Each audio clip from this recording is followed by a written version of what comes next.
My name is Guy Dawson, and you are watching The Guy Dawson Show at WCOBM.com, the World Center of Broadcast Media. I have been speaking with the dapper gentleman, Las Vegas' sharpest man. I keep saying Las Vegas, but I can't take the world title. I'm sorry. Right. I refuse. Didn't you say there was a my pastor is the sharpest man on earth? Tell me about it. No, my pastor. Tell me about it. This man can dress. You should see what he had on last Sunday. It was amazing.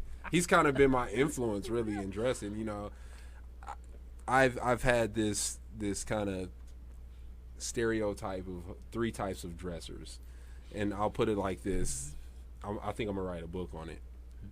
There's what you call the grown man dresser, and that's the dresser you want to be. It's you're up with the trends, your business. You can be seen in a magazine type of thing. Then there's the like super flashy dresser with the red suit and the 5 buttons, and the jacket goes down to the knees. I'm not impressed with that. I don't like that. Some people like it. I'm not dogging you if that's what you do.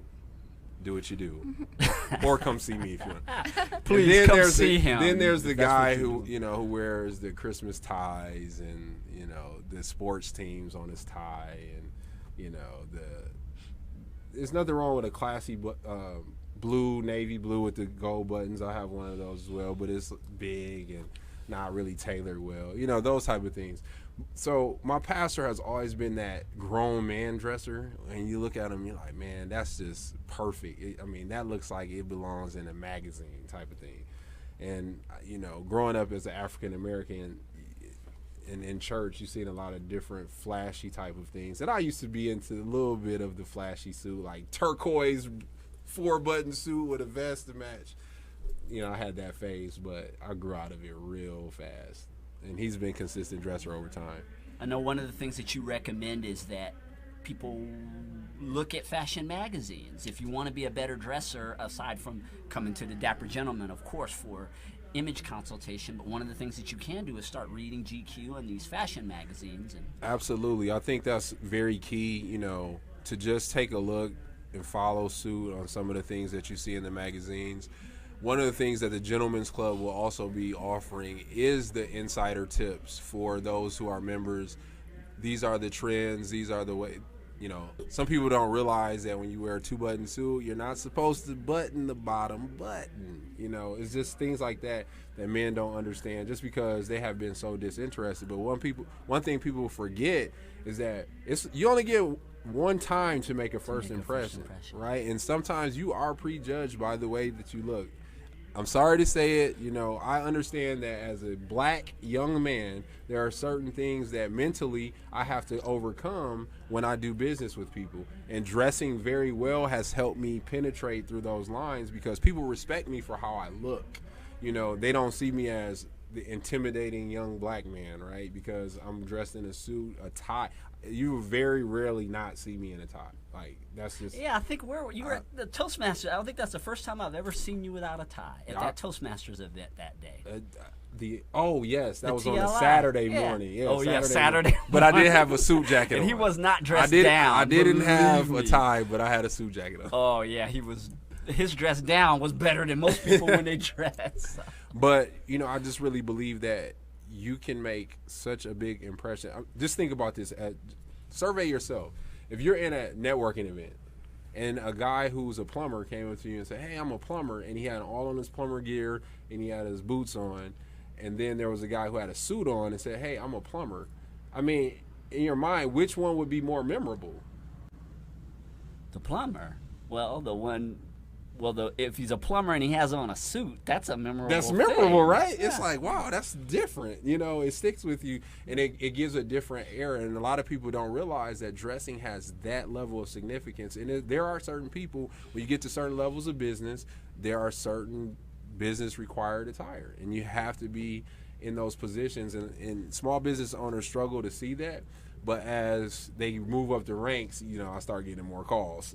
It's interesting to watch your business evolve, and I know you haven't been in business all that long, and yet your name has really gotten out there. A lot of people have been very impressed with this aspect that you're bringing to small business, which is dress for success. It's very important. Absolutely. And speaking of dress for success, Richmond spoke about nonprofits, and I will be partnering, and I have actually donated product for silent auctions for Dress for Success and Hero School, and there are some organizations I'm looking to partner with because even those nonprofits understand the value of dressing, right? People that barely can eat every day, the organizations are trying to put clothes on their back so they can go to job interviews and look presentable and have an edge over the competition, right? Because if you're a person who comes into the office for an interview and you're equally qualified as someone else, that little bit of attire edge may give you the nod over that other person. So it's just important for people to understand that their dressing for success is real. That's not just a slogan, that's real. And people always say you should dress for the job you want and not for the job you have. Wow, now I challenge you. Okay. What is the tips or advice for me to get a suit to look different? Oh, that's right, because you take care of the ladies too, don't you? I take care of the ladies as well. Charles. So many of the patterns that I carry, we can do in women's suiting as well. And there's a couple different things to look at when you look at custom suiting.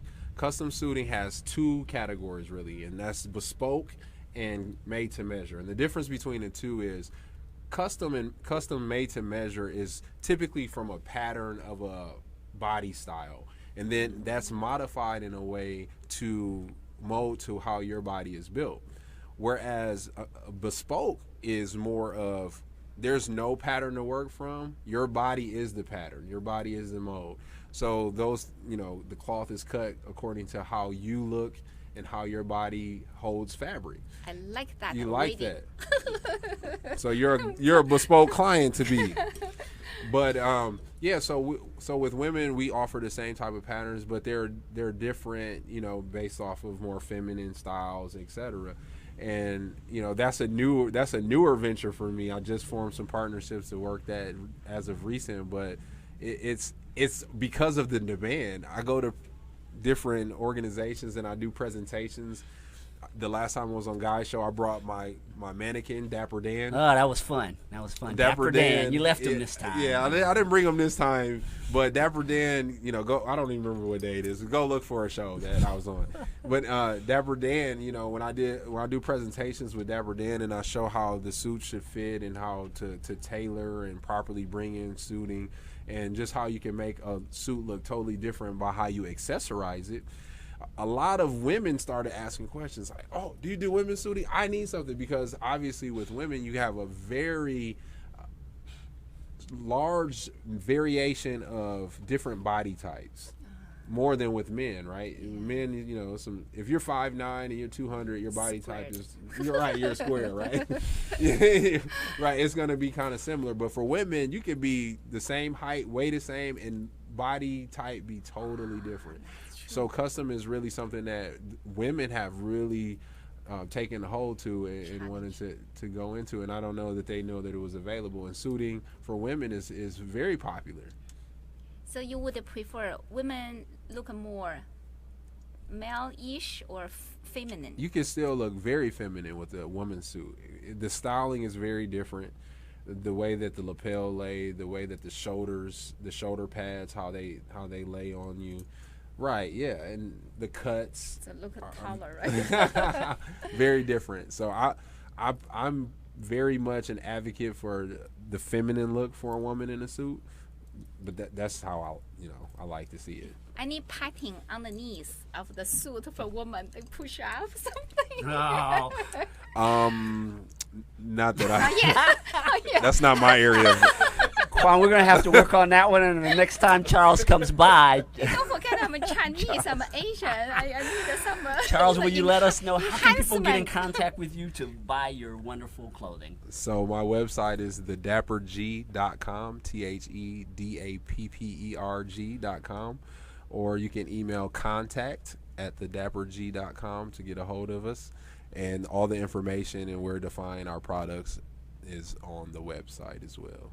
Charles Whitby, the Dapper Gentleman, thank you so much for coming back by the show. Thank you, Guy, for having me. We are near the end of the Guy Dawson Show for this week, but we encourage you all to tune in next week at 2 o'clock p.m. at WCOBM.com. Have a great week.